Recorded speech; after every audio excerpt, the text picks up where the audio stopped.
Hier, c'était la journée internationale de la femme. Cette édition a pour thème autonomisation de la femme, défis et opportunités pour l'épanouissement de la famille. En Côte d'Ivoire, cette journée a été marquée par une cérémonie officielle organisée en présence du couple présidentiel.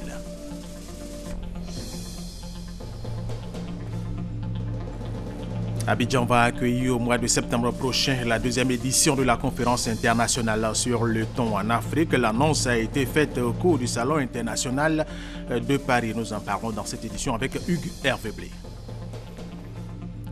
La coalition de l'opposition nigérienne qui soutient l'opposant Amar Amadou qui devait affronter le président sortant Mamadou Issoufou a annoncé hier mardi à Niamey son retrait du second tour de l'élection présidentielle prévue le 20 mars. Les détails tout à l'heure dans cette édition. Mesdames et messieurs, bienvenue et merci de suivre les informations sur RTI 1. Commençons par ce conseil des ministres qui se tient ce mercredi au palais présidentiel en présence du président de la République, Alassane Ouattara. Plusieurs questions sont débattues au profit de la nation et vous aurez plus de détails à 20h. Hier, c'était la Journée internationale de la femme. Cette édition 2016 a pour thème autonomisation de la femme, défis et opportunités pour l'épanouissement de la famille. En Côte d'Ivoire, cette journée a été marquée par une cérémonie officielle organisée en présence du couple présidentiel. Awa Touré. Les femmes de Côte d'Ivoire, avec à leur tête la première dame Dominique Ouattara, ce mardi à l'INJS dans la commune chic de Makori. Elles s'y sont retrouvées pour célébrer avec faste, à l'instar des femmes des autres pays du monde, la journée internationale qui leur est dédiée. Un rendez-vous annuel qui est l'occasion pour tous, gouvernants, société civile et partenaires au développement, de dresser un bilan de la politique de promotion de la femme, de réorienter et renforcer les actions, mais aussi et surtout de magnifier le courage et la détermination des femmes qui contribuent à tous les niveaux au développement de la Côte d'Ivoire. Le président de la République, Alassane Ouattara, qui a fait de la promotion de la femme l'une des 5 priorités de son second mandat, est venu apporter son soutien et ses encouragements non seulement à son épouse, mais aussi à toutes les femmes de Côte d'Ivoire. Pour le maire de Makori, Abi Raoul, le thème choisi, l'autonomisation de la femme, défis et opportunités pour l'épanouissement de la famille, cadre justement avec les actions menées par le couple présidentiel. Le FACI, qui à ce jour a permis d'autonomiser des milliers et des milliers de femmes dans toutes les régions de Côte d'Ivoire. Honneur et gloire à vous, femmes au grand cœur. Le deuxième volet du thème national est l'épanouissement de la famille. Réel défi pour vous, Madame la Première Dame, et à ce titre, vous pilotez avec brio le comité de lutte contre le travail des enfants. Si la femme et l'enfant se portent bien, la nation ne peut que mieux se porter. Honneur et gloire à vous, femmes au grand cœur. Sur la question de l'autonomisation de la femme, la ministre de la Promotion de la femme, de la famille et de la protection de l'enfant, Efrazi Yao, s'est félicitée des nombreuses avancées réalisées par la Côte d'Ivoire. Excellence, Monsieur le Président de la République, c'est précisément votre engagement qui a conduit ONU Femmes à vous classer deuxième président africain et 4e président au monde à avoir accompli des pas décisifs pour l'autonomisation de la femme. Monsieur le Président, les femmes de Côte d'Ivoire vous saluent. Hommage à vous, défenseurs de la femme ivoirienne. De plus, nous avons déclaré notre première dame experte internationale en autonomisation de la femme. Lorsqu'elle se trouve en face de femmes démunies, elle leur apporte des produits de première nécessité, des vivres, pour qu'elles puissent retrouver leur dignité. Ça, c'est le genre. Deuxième élément, quand elle est en face des femmes qui veulent mener des actions pour sortir de la pauvreté, la première dame leur accorde des prêts, dont le FAFSI, pour qu'elles soient autonomes. La première dame de Côte d'Ivoire, ambassadrice idéale pour l'autonomisation de la femme, avec notamment le FAFSI, l'hôpital mère-enfant de Bingerville, sans oublier les nombreuses actions en faveur des plus démunis, s'est félicité des efforts fournis par les femmes de Côte d'Ivoire pour leur épanouissement. Depuis 1977, l'Organisation des Nations Unies a choisi la date du 8 mars pour célébrer la femme partout dans le monde. Cette journée permet d'assurer un suivi progressif de l'amélioration de la condition de la femme et de mesurer son implication dans l'évolution de l'humanité. C'est également l'occasion pour nous, femmes de Côte d'Ivoire, de rendre conscience des défis qu'il reste à relever, ainsi que des opportunités qui nous sont offertes pour nous réaliser. Chacune d'entre nous a son rôle à jouer dans la construction de notre pays pour les générations futures. Mesdames et messieurs, chères sœurs, comme vous le savez, la promotion de la femme est devenue une priorité nationale grâce à la volonté et au soutien du premier avocat des femmes, mon cher époux, le président Alassane Ouattara. Les femmes sont plus que jamais au cœur de la relance économique et de la stabilité sociale. En ce qui me concerne, j'ai toujours cru fortement au potentiel de mes sœurs. C'est pourquoi j'ai fait le choix d'aider celles qui en ont le plus besoin, notamment à travers le FAFSI que vous connaissez tous aujourd'hui. Le FAFSI est doté à ce jour d'un capital de 10 milliards de francs CFA grâce à la confiance du président de la République et permet à 110 000 femmes à travers la Côte d'Ivoire de réaliser des activités génératrices de revenus. Avec elles, ce sont des familles entières qui sont aujourd'hui à l'abri de la précarité et entrevoient un avenir meilleur. 80 millions de francs CFA en équipement et matériel, c'est le don de la première dame aux couturières, coiffeuses, commerçantes, agricultrices, instituts de formation féminine. Des cannes anglaises, des béquilles, des fauteuils roulants et tricycles pour les femmes handicapées d'Abidjan. Le président de la République a pour sa part offert 10 millions de francs CFA. Le chef de l'État qui, au terme de la cérémonie, a salué la grande mobilisation des femmes. Vous savez à quel point nous sommes heureux de participer à ce grand événement chaque année. Je voudrais féliciter la Première Dame, le ministre Euphrasie Yao Kwasi et toutes les femmes du gouvernement, toutes les femmes de la nation. C'est vraiment le jour du jour de tout le monde. Parce que les femmes, ce sont nos mamans, ce sont nos épouses, alors ce sont nos confidentes. Et nous sommes très heureux, c'est un grand jour pour la nation. Et bonne fête à chacune et à toutes les femmes. La Journée internationale de la femme a été instituée par l'Assemblée générale des Nations unies en vue de bâtir un monde plus juste où tous les hommes et toutes les femmes bénéficient des droits humains et du droit au développement sur un pied d'égalité. Awa Touré, là on peut le dire, elles avaient le pouvoir hier. Et des engagements ont été pris pour favoriser l'autonomisation effective des femmes lors de cette cérémonie. Engagements pris par des membres du gouvernement et des opérateurs du secteur privé. Alexis Ouedraogo. Des acquis pour l'autonomisation des femmes en Côte d'Ivoire, il y en a. Moi, je suis une femme, je fais un métier d'homme. Et dans ce métier, je suis aujourd'hui au grade de colonel-major et on vient de loin. Et l'État ne compte pas s'arrêter là. Aux côtés des femmes pour cette célébration, le patronat ivoirien s'est voulu rassurant. Pour les dirigeants du secteur privé aujourd'hui, recruter une femme de mérite, c'est assurer un avenir meilleur et une compétitivité certaine à son entreprise.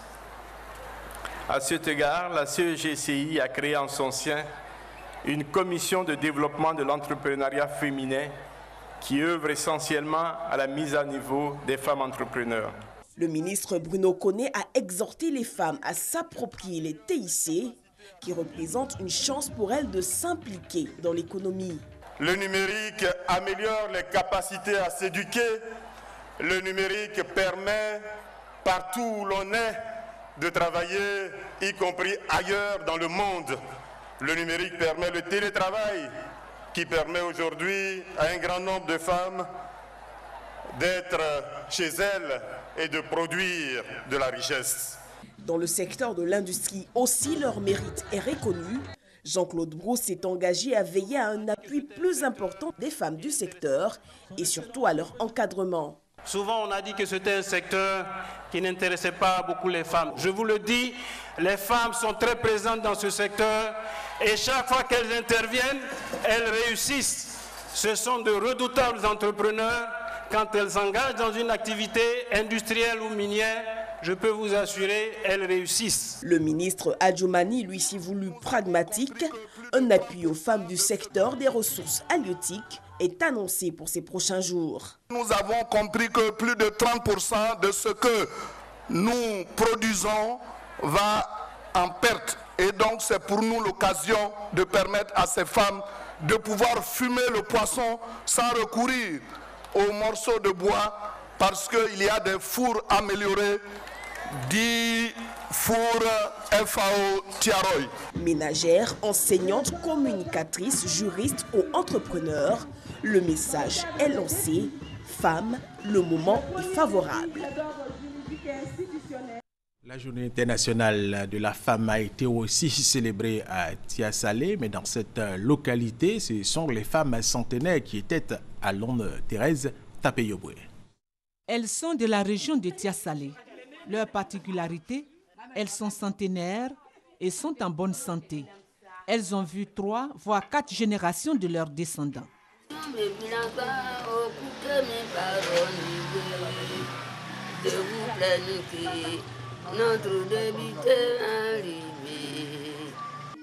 Afouéhui, 100 ans. Elle a eu 9 enfants, dont le dernier est âgé de 50 ans. Elle a 50 petits-enfants et 35 arrière-petits-enfants. Marguerite Ayanguessan, plus de 100 ans, 10 enfants, 30 petits-enfants, 62 arrière-petits-enfants, 25 arrière-petits-enfants. 130 descendants repartis sur 4 générations. Et malgré l'âge très avancé, elle continue chaque matin de balayer la cour et à s'occuper de son jardin de poivre. Toutes ces femmes disent devoir leur longévité à Dieu et aux travaux des champs, parce qu'elles ont planté le café et le cacao aux côtés de leurs époux. Elles disent regretter de n'être pas allées à l'école et invitent les femmes à se battre pour se faire une place dans la société. Un exemple que veut suivre la nouvelle génération de femmes productrices de manioc et de la tiéké de Boussoué. Malgré les difficultés de commercialisation de leurs produits et des risques de famine dus à la sécheresse dans la région, elles ne baissent pas les bras, car elles veulent aussi être des modèles comme ces matriarches qui font la fierté de tous. Thérèse Tapeyoboué, le lycée municipal de Koumassi 2 a célébré la jeune fille hier mardi à l'occasion de la journée internationale de la femme à l'initiative de la Fondation des maladies du cœur. Plus de 1000 jeunes filles de la 6e à la terminale ont participé à cette action de sensibilisation sur la sédentarité et l'obésité. La direction de l'alphabétisation et de l'éducation non formelle vient de lancer la campagne nationale d'alphabétisation des femmes à Okrouyo dans la région de Soubré. Les initiateurs veulent permettre aux femmes des localités rurales d'apprendre à lire et à écrire afin de mieux mener leurs activités. Vénance et Magnamia. Anissette a 14 ans. Elle vit à Okrouyo dans le département de Soubré et elle n'a pas eu la chance d'être scolarisée. Elle serait en classe de 4e si elle avait été inscrite régulièrement dans l'école formelle. Mais Anissette va connaître les bancs de l'école grâce à l'alphabétisation et ce, à la faveur d'une campagne d'alphabétisation de 3000 membres de groupements féminins à Okrouyo. Comme Anissette, ce sont 30 femmes volontaires qui bénéficieront pendant 6 mois dans le cadre de ce projet de formation en alphabétisation. À thème, elles seront lire, écrire et faire quelques calculs. Le projet qu'ils nous ont envoyé là, je vois que c'est bon, c'est très intéressant pour nous. Donc je veux que toutes les femmes qui n'ont pas été à l'école, ils n'ont qu'à suivre ça aussi. Population d'Okrouyo, autorités administratives et chefferies traditionnelles sont sorties nombreuses pour marquer leur adhésion à ce projet. La cérémonie officielle a donné l'occasion à la première responsable de l'alphabétisation en Côte d'Ivoire de relever l'engagement de tous pour une réduction drastique de l'analphabétisme en Côte d'Ivoire. Ce projet a pour objet d'outiller les femmes, de leur apprendre à lire, à écrire, pour que autour de la cantine scolaire, elles puissent d'abord mieux gérer leurs activités, faire une bonne production, faire un bon dosage pour les aliments, en tout cas tout ce qu'il faut pour que nos enfants soient sainement nourris. Le choix d'Okrouyo n'est pas fortuit. L'animatrice du centre est enseignante de formation et elle apporte le savoir aux femmes du groupement à ses heures libres. Je lance un appel pressant à tous nos collaborateurs enseignants de s'impliquer véritablement dans la promotion des centres d'alphabétisation au niveau de la direction régionale d'éducation nationale. Des kits destinés aux apprenants et à l'animatrice ont été remis symboliquement au cours de cette cérémonie. Ce sont à terme 100 localités sur l'étendue du territoire national qui sont concernées par le projet. L'organisation non gouvernementale SIAM Solidarité Initiative d'Action Maternelle qui soutient les élèves démunis de Sassandra depuis 2 ans a organisé une journée de bienfaisance pour collecter des vivres et des fonds au profit justement de ces élèves. Nous allons en parler avec Thérèse Tapé-Yoboué.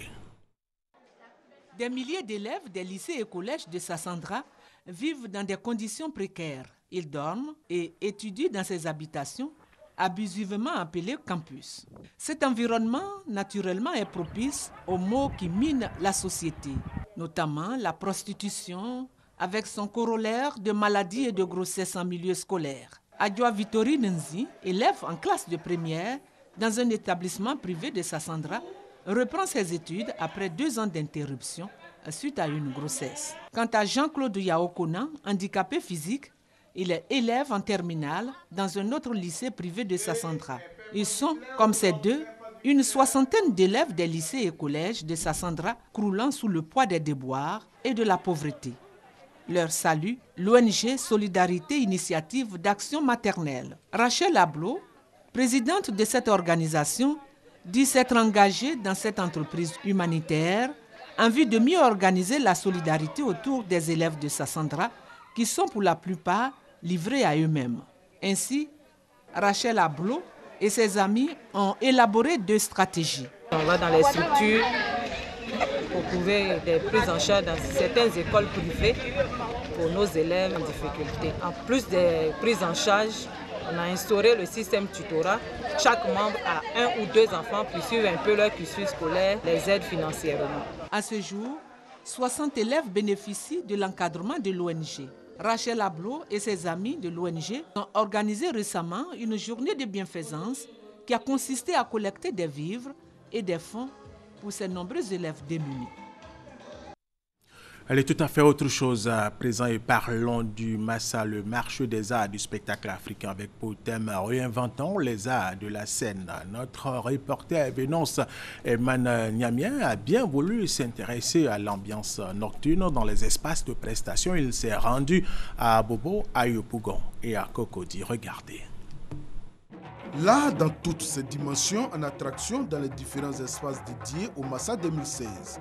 À la locodrome de Yopougon-Niango Sud, 7 groupes de danse et des humoristes étaient à l'affiche. Et c'est la troupe de danse Alliance Internationale Plus Régionale qui a débuté la série des prestations. Des chorégraphies très enlevées, essentiellement inspirées de la pure tradition ivoirienne et des cultures d'Afrique, les différents groupes ont fait montre de leur talent pour séduire le public. Et nous sommes heureux de participer au Massa. On espère que nos prestations vont plaire au public et qu'à partir de là, ils vont nous appeler pour d'autres spectacles. Cocody Place Saint-Jean, cet espace fait partie aussi des sites qui abritent les festivités du Massa.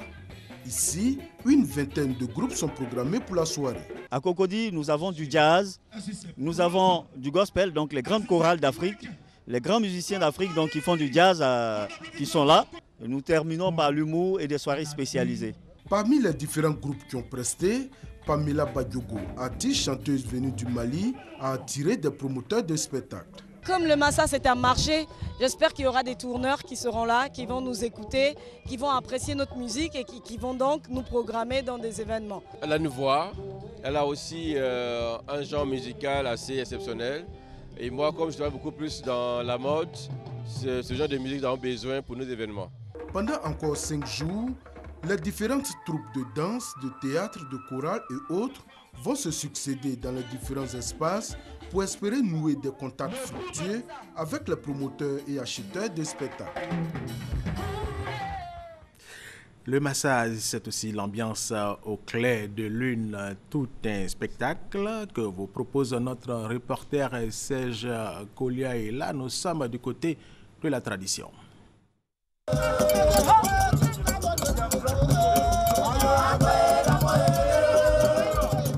Le massa, c'est aussi les rythmes traditionnels. Comme au village, au clair de lune, Agbekon a aussi de Ngoïnou, venu de la région du Moronou, a plongé le village du Massa dans l'ambiance des contrées africaines.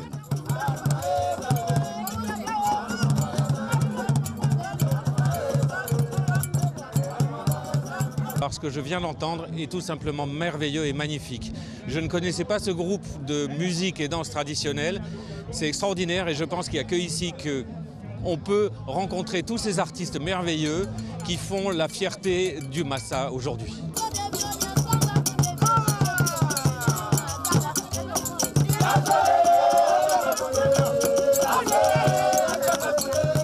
Nous faisons partie des 12 meilleures danses traditionnelles de la Côte d'Ivoire.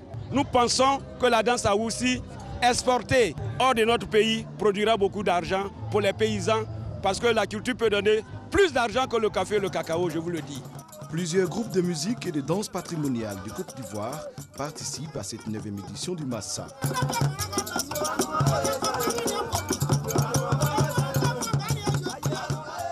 Nous allons rester dans le domaine de la culture. Le Nzi Festival de Dembokro vient d'être lancé. Objectif de ce festival, promouvoir les atouts culturels du peuple Baoulé, Agba Kadès, Godogo et RTI Boaké.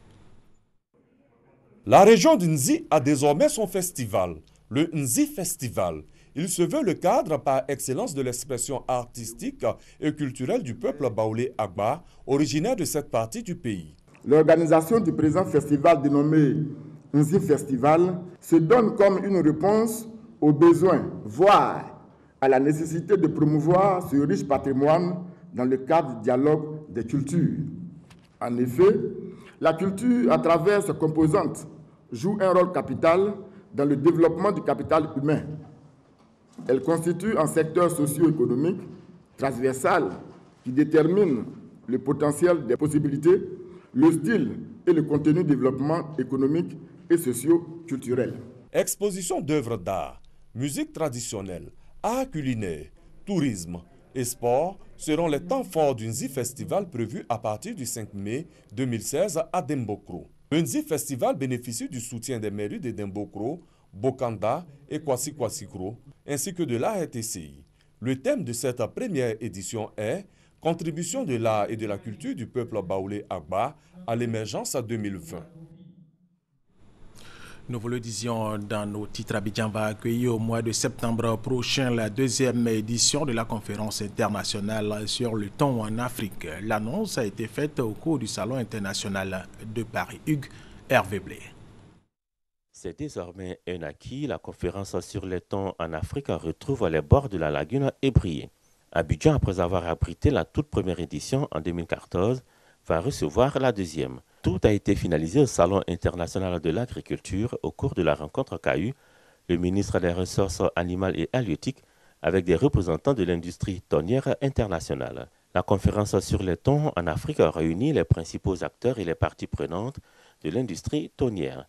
Elle permet de débattre des questions liées à la transformation du thon, à la pêche, au commerce et à des décisions politiques.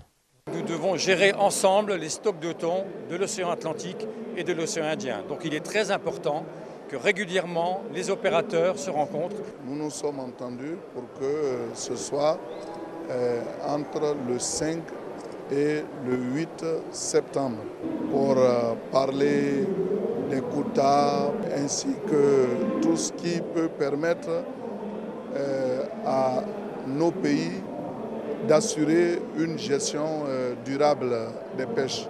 À cette rencontre était également présent le ministre guinéen de l'élevage qui ne manque pas de se féliciter des bonnes relations qui existent avec la Côte d'Ivoire. Nous comptons renforcer notre coopération, notre collaboration dans le secteur de l'élevage. C'est un pays qui est très dynamique dans ce secteur-là, et notamment dans la filière avicole. Nous en faisons également une priorité. Pas moins de 3 membres du gouvernement ivoirien étaient présents au Salon international de l'agriculture à Paris, le dernier à s'y rendre étant le ministre Ala Kouadio Rémy. L'un des enjeux majeurs, la lutte contre les changements climatiques et la sécurité alimentaire. Et cet objectif de sécurité alimentaire se double de l'impératif de produire de manière à respecter l'environnement, mais également aussi à lutter efficacement contre le réchauffement climatique. Il était important que nous puissions être là pour nous instruire et nous inspirer de ce qui se fait de mieux. Le Salon international de l'agriculture à Paris referme ses portes après 9 jours. Hervé Blé, ce mois de mars 2016 marque les 4 ans du retour de RTI Bouaké Télé. Lancée le 1er mars 2012, cette chaîne s'est installée progressivement dans le quotidien des populations de la région de Bouaké. Abdoul Kader Segodogo, RTI Bouaké justement. Le 1er mars 2012, Télé Bouaké émettait de nouveau à Bouaké et ses environs. La mission à lui assignée par le gouvernement était claire, symboliser la réunification de la Côte d'Ivoire après une décennie de crise militaro-politique. On avait un pari très difficile à faire, c'est-à-dire le retour de la RTI en tant que média d'État public, avec pour mission régalienne de réconcilier les Ivoiriens, de les amener à la paix. Donc ça a été une période difficile pour nous. Aujourd'hui, sans autosatisfaction, on peut dire au moins que la RTI est de retour. Avec un journal télévisé en direct les jeudis et les dimanches à partir de 19h, ainsi que quelques émissions, RTI Bouaké, la chaîne de la Nouvelle Vision, est jugée après 4 années de fonctionnement par les téléspectateurs. Bouaké était comme une ville ne faisant pas partie de la Côte d'Ivoire. Aujourd'hui, le retour de la RTI montre aussi le retour de Bouaké dans la sphère géographique nationale. Je remarque qu'il y a des heures où on met et puis après on voit qu'on ne diffuse plus RTI Bouaké. Donc c'est ça qui nous perturbe un peu. La télévision ça va, ils nous font de bonnes émissions, ils n'ont qu'à beaucoup continuer. Ça me plaît, maintenant j'aimerais qu'on ajoute un peu d'autres émissions pour qu'on puisse bien regarder. Si on ajoute encore quelques programmes qui sont instructifs, des films qui changent un peu, je pense que ça pourra encore plus attirer du public. Le 1er avril 2016, loin d'être un poisson d'avril, Télé Bouaké lance sa nouvelle grille. Un programme qui se veut plus proche des téléspectateurs, conforme à leur réalité socio-culturelle. On va essayer, nous, en tant que TV de proximité, de faire sortir les réalités des Ivoiriens, d'aller davantage vers le citoyen lambda pour rappeler aux uns et aux autres à chaque instant que la Côte d'Ivoire ce n'est pas qu'Abidjan. Qu'en Côte d'Ivoire il y a des choses qu'on peut montrer. Je pense que d'ici peu, on pourrait dire que RTI, TV Bouaké a fait peau neuve avec de nouvelles idées, avec des jeunes de plus en plus compétents. RTI Bouaké veut aller plus loin pour être en phase avec son objectif, celui d'être la chaîne de la Nouvelle Vision. Il y avait quelques incompréhensions entre certaines populations de Lakota. Ces populations se sont pardonnées et c'est dans l'entente désormais qu'elles œuvrent pour le développement de leur localité. Honoré de Kakoubla, Anigori. Pour consolider cet acquis et prier Dieu pour qu'il étende sa main sur la commune de Lakota, le maire Sami Méry a entrepris de soutenir la réhabilitation de certains édifices religieux. Après avoir fait un important don à la grande église catholique de Lakota, c'était au tour de la mosquée Koyaka, fermée depuis de longs mois pour cause de délabrement avancé. Au nom de la municipalité, le maire Sami Méry a rencontré les dignitaires de la mosquée, les bras chargés de présents. Il s'agit de plusieurs cartons de carreaux et de pots de peinture afin d'accélérer les travaux de finition de cette mosquée dont la capacité d'accueil est estimée à quelques 1000 fidèles. Profitant de l'occasion, le maire a demandé à la communauté musulmane de prier intensément pour la paix à Lakota et surtout pour l'ensemble de la Côte d'Ivoire. Nous pensions à développer notre commune. Nous pensons aux problèmes